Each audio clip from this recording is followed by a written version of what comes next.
Hello and welcome to our new Gemini Rogues video. This, as you can see, is World of Warships. And this is the Danae Tier 3 cruiser. Cruiser 5 is going to give us a little bit of history. Just a little bit of history. Was it real? Yeah, it's real. It's the Danae. It was the lead ship in the Danae class of cruisers. Technically the D class cruisers. Yeah. First, December 1916, it got launched. It didn't get commissioned until 26th of January 1918. That's when it first kind of entered its fray. Yeah. Saw its first bit of action. Patrolled around the North Sea to start with, and ended up in Russia. Ah, okay. Getting involved in the Russian conflict. It did various things. Then it went on tours around Africa through the Panama Canal with HMS Hood and various other ships. So it lasted quite a while. Yeah, and they'll eventually saw action again as World War II started.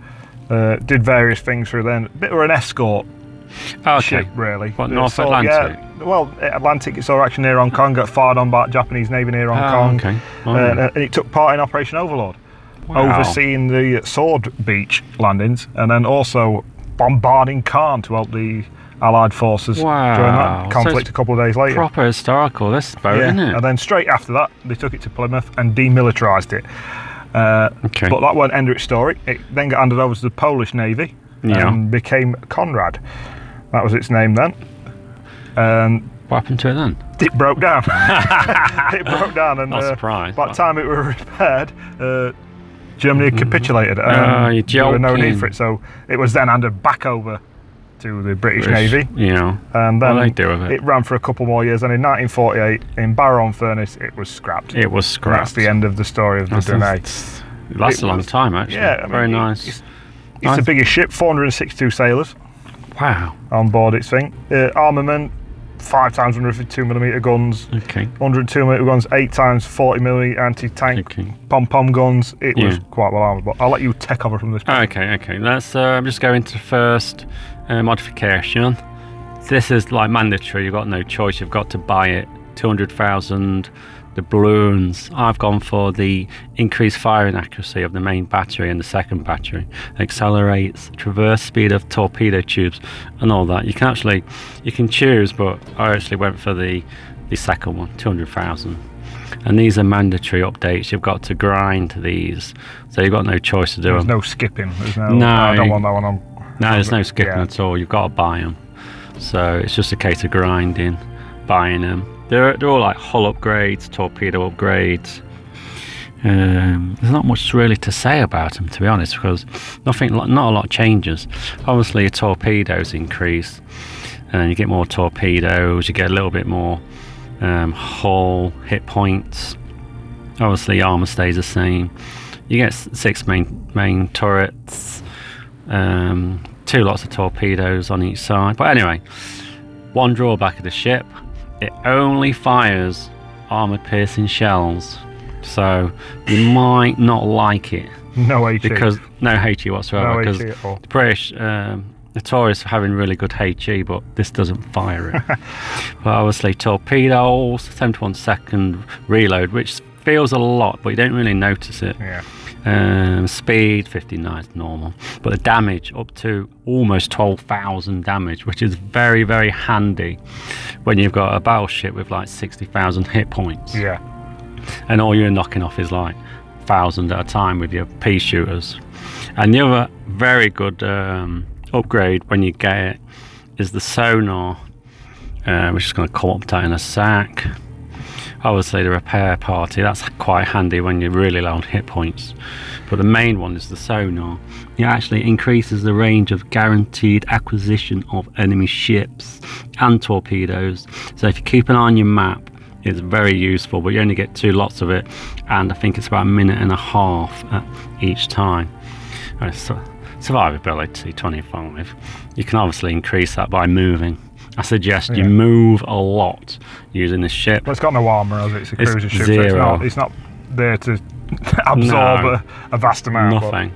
But the guns... it's not got many guns, has it? Only 6 guns. Yes. Which is not vast amount when it comes to it, but they are quite quick. They are very quick at reloading. Yeah. So I kind of like fire lots of volleys. I constantly fire because they reload that quick. It's quite good at this. It's quite right straight down the centre of the ship, the gun, so that means you can get them pointed where you want them quite easily. It's not like you've got to turn one side so you don't lose. You do, even though it's got less guns, it's easier to get them pointing both sides of your ship. The angle of them is a bit restrictive. Sometimes you've got to broadside a little bit too much. But the thing is, if you're constantly moving, they're constantly turning, so you can more or less fire them all the time, unless you're running away and you've only got two at the back. Yeah. You do find yourself running off a lot. It's very manoeuvrable as well. Manoeuvrability 61. One of the best in its class, I think. Yeah, it's not too bad. But concealment. Tightest turning circle in its class. You need it. You do need it. It's always handy when you've got no armour to have a nice tight turning circle. You've got your concealment, which is increased with consumable camouflage. So to be fair, I don't actually fit any consumables because it's only tier 3. Why waste all your consumables this low down? I think we're going to see it in this video as well. It's basically its main armament, as you want to call it, is more or less torpedoes. They're what's going to do you the most damage. That's its most dangerous weapon. Unfortunately, you do rely on them. Yeah. I mean, it's quite good. It's got six torpedo tubes either side, so 12 in total. Yeah. So ultimate carnage. Flip the side out, fire some torpedoes off, swing it round the other way, and have another go. And the thing is, because it is manoeuvrable, you can actually do that quite successfully. Yeah. You can, like you just said, you can fire some off, and if he's like close, you just flip him around, fire the other side. But it is very hit and miss. So talk us through what you're doing here. To be fair, what I normally do at the start of a battle, I do not go balls in because you've got no armour. What I try and do, I try and stay around the periphery of the islands. Cause like a Cromwell? No. Oh, actually, no. Yeah. Sorry, you do. It's a very good comparison, actually. You do. You stay around the edges. As you can see, I am not going anywhere near the fighting at the moment. I'm staying around the edges. I'm actually, unfortunately, I'm driving into them. So I would suggest to everybody, map awareness is key. You do need to keep an eye on your map. Use your islands. Get your torpedoes off and get to cover. Yeah, if you can. It's not always possible, is it? You can do that, but find that. When you see you just constant fire. You keep your finger straight on you. I do actually. Yeah, never let go. I'm not saving a full volley off it. The thing is, if you look at the reload, it's like 1 point something seconds. And if you're broadsiding, then you got your 6 guns. It's just constant. Yeah. But the problem is, if you look at the damage, if you got it's like we mentioned before, we're no HE. No, it's a big difference because if you look at the damage on first kill of the game, we're up and running. If you try and see the damage on the battleships, obviously the AP doesn't penetrate as much, so it does more damage. But I've only ever had 997. I've never hit that 1200. Yeah. Or 2,600, sorry. You fired smokes from what you're doing. This is your first volley of torpedoes you fired off in this game, isn't it? They don't do anything. I'm just trying to ward off the enemy team, saying I've got torpedoes coming at you. So I don't know if it actually distracts them, but well, you can see it. You fired off that volley and you've swung it straight round to get your other side off. Next 6 coming off that side, which is what this ship's all about. Yeah, it's very manoeuvrable. It's all about its torpedoes, and the fact that you can fire 6 off, spin it round and get another 6 off straight away makes it quite deadly, especially if you get up close and personal. It's risk and reward. You get up close and personal, you've got no armour, you've got a chance of getting absolutely destroyed pretty quickly. Very true. If you can smash all them 12 torpedoes in, you've got more chance of getting them torpedoes in. It's less chance of them being able to manoeuvre the way out of that scenario. Oh, definitely.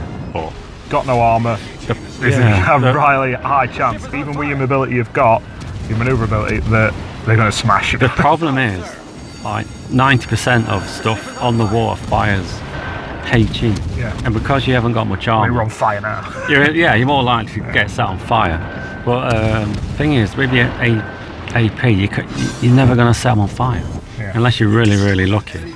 I've never set anything on fire with armour piercing. But we've racked up 2 kills there. You just another vessel. I'm still on fire.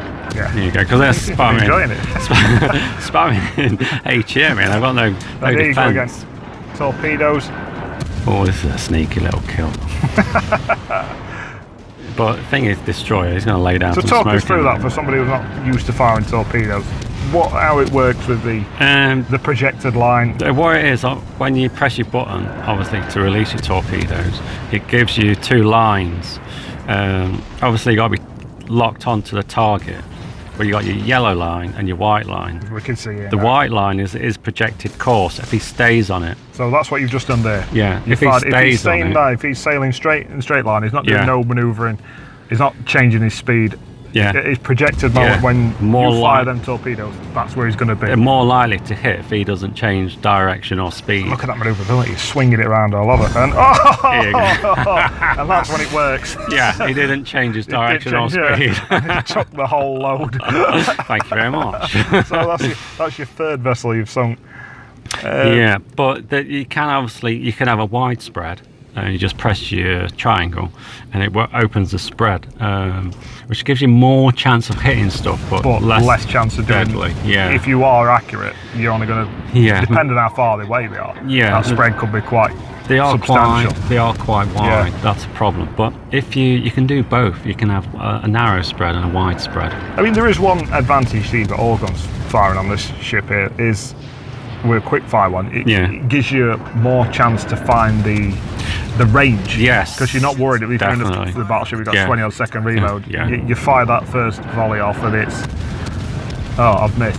Yeah, by it's like 30 seconds. By the time you've reloaded, then you've got to do it all again. Because you could have changed course and you've got to gauge again. Whereas with quicker firing, you're not doing as much damage. Ninjas. He was mine. You should have that. Ninjas I should have been fourth, but... I know I was trying to ninja him, but they took him off me, man. So again, you can see, you're not getting in the midst, should I say. No, I'm staying away from it, to be fair. Outskirts, trying to pick targets that aren't really paying you much attention, and then... This is when you start losing your pants, because these are full hell the Orion. Look at the damage, 997. You just nipple, but what you do, straight out, projected line, he doesn't seem to be moving, you've fired one lot of torpedoes off there. I'm actually trying to scare him, because he's thinking torpedoes, I'm going to start moving. But if you've played an Orion, you know how well it doesn't turn, and you know how well it doesn't change speed and direction. When you're chipping away at me, I wouldn't say he's not doing... I'm just like minimal scaring. And then you're going again. Another lot of torpedoes. Because the thing is, if you look at him, he hasn't changed direction, and he's done nothing to manoeuvre. And then what are you doing here? Which is quite a good ploy. Not only are you getting your torpedoes on the other side of your ship to fire on, you're also evading his own shots as well. My plan was fire again. My idea here was for him to start evading the first lot of torpedoes, so he can't avoid the second lot. Just straight in. Fantastic. So that's 4. Do you reckon his controller flew?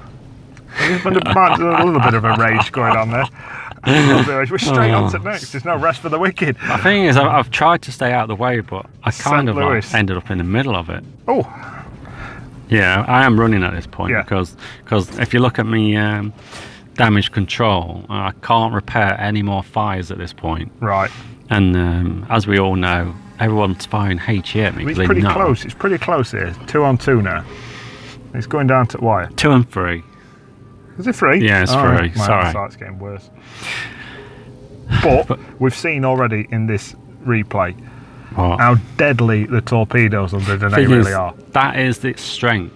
You can see the gun. Well, that was a perfect example of the risk and reward of getting up close and personal with something that's substantially more dangerous than yourself. And see the hit points it has. I'm sure he's got like 40 or 50,000. I think it's about 46,000. And you can see here that your guns are not really troubling. They're not really scaring him off, are they? They can chip away, they can cause a bit of an inconvenience, but like you say, there's no HE, which is a bit of a drawback. But then again, it's a massive drawback. If it's an HE with them torpedoes as well, it would be OP. They'd put up a tier, I think. Yeah. But because I don't know if the PC version has HE. I don't think it would do. At this point, you've only got your front guns that are able to fire on the ship. Yeah, I'm not stuck. Quite broadside enough. Chipping away. I'm stuck between 2 land masses, so I can't get the torpedoes at the right angle because I reckon he's got a funny feeling. He knows I want to torpedo him. He's getting shot from somewhere else. So there you go. There's them torpedoes coming out again. Oh, beautiful. Toying with a predictive line. Toying with. Thing is, what I try and do, I try and go either side of it, so it allows for him to manoeuvre. There they come. They're coming. There he goes. Oh, he's turned his back to it, making himself as small as possible. First one's just missed. Second one. Oh dear. Oh no, they're all going in. That's it. They smashed him alive. Is that 5? It is, it's That's 5. 5. That's 5. 5. And there's one left. And is it So 2 destroy. of you? So 1 target left. That's another asset of this thing. With his speed and manoeuvrability, Yeah. you can pop up from nowhere. I do normally run off at this point. I'm always running off because it's a good defensive attribute. Then when you've only got AP, Yeah. and you're waiting for a minute and a half for your torpedo slow, you're stuffed. Yeah. You just got to get out of there. Thing is, what's wrong with running off? Yeah. You run off, it means you can fight again. Live to fight another Yeah, day. definitely. There's no point going balls in if you know you're going to lose. I mean, 20,000 HP for it is not going to go far It's when you get not the bigger much. boys start turning up. No. And I tell you what, can't get torpedoes away. Nice wrecking. You shot sunk in there now. Thing is, it's on the nipple, so it's There like. you go, still keep that finger on that. Oh, we've got beautiful. That's the 6th Sick. one. 6 kills. Imagine I've got that 7. They're robbing ninjas. It's been 7. impressive, so there's only 9 to start with. They've been Oh, yeah. We've got 2/3 at team at this point. Didn't realise that. There's only 9. There you go. 20,000. 80,000 80,000. XP. Yeah. That's 200,000 doubloons. That's pretty impressive. Look at that XP there. That's impressive. I think that's why you get high caliber. Yeah. Oh, look at that carry. That's proper carry, man. That's impressive, to be fair. Kraken. The old Kraken man. Oh, that's for getting above 5, I Yeah. believe. And that's it, Killers 05. Hope everybody enjoyed us first World of Warships Legends video. Bit of a review, bit of a guide. We're learning ourselves. Yeah, oh god, We're yeah, learners, we'll go along. definitely. We're We're not definitely by no means treading the water, I oracles. think we are. Yeah, we're by no means the oracles. We're more like Uncle Albert at the minute than Yeah, we're going to be in many, many ships. yeah. We've not been in one yet, Hampson. Oh, yeah. Anyway, Killers 05, thank you very much for all your information. And let's call that a wrap. Laters, people.